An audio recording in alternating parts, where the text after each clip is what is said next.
Mummy બોલો બેટા, જય શ્રી કૃષ્ણ, જય હે અમારા, જય દ્વારકાધીશ, સરળ મહાદેવ. કેમ છો બધા મિત્રો? મજામાં? સ્વાગત છે તમારું અમારા મિની બ્લોગમાં. આવી જાઓ મિત્રો, ચા અને રોટલીના પરોઠા કરું કે ખાખરા કરું, જે થાય.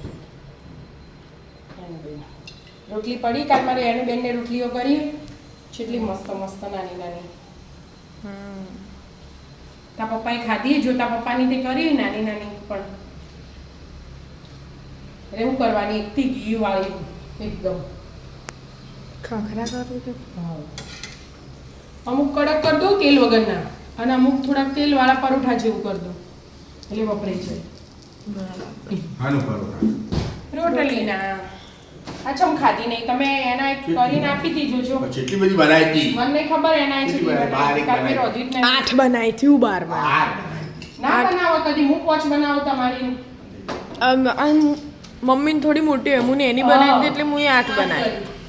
આઠમોય તમે પોચ ખાધી, ત્રણ તો પડી બંધ થઈ ગયું. આ ત્રણ રહી. બુંદી કશી નતું ખાધું. બુંદી ખાધી ને કાલે એનાય શાક રોટલી એનાય બનાવી તું કાલે.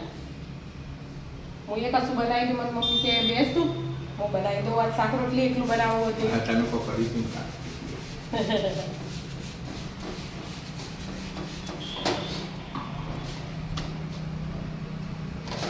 એનાય મસ્ત પતલી જ કરી, પણ એકદમ નાની નાની કરી. દહીં જમાઈ દઉં, જમી જીવો. રાત્રે જમાઈ તો એનું જમી જીવો, અને આ એક એક્સ્ટ્રા ડબ્બો જમાઈ ગયો. આપણે કાલે ગોમ જવાનું હોય ને, હાલ જવાનું કાલે જ. દાણા બહુ નજીક આવ્યા. એટલે મેં કીધું એક ડબ્બો ભરીને એમના ફ્રીજમાં મૂકી દેવા થાય ને, ત્યાં એ ઇન્દર દિવસે વાપરવા. બહારની છાશ 2 દિવસમાં આવી જવાનું એટલે હા, એટલે બહારની નહીં ગમતી.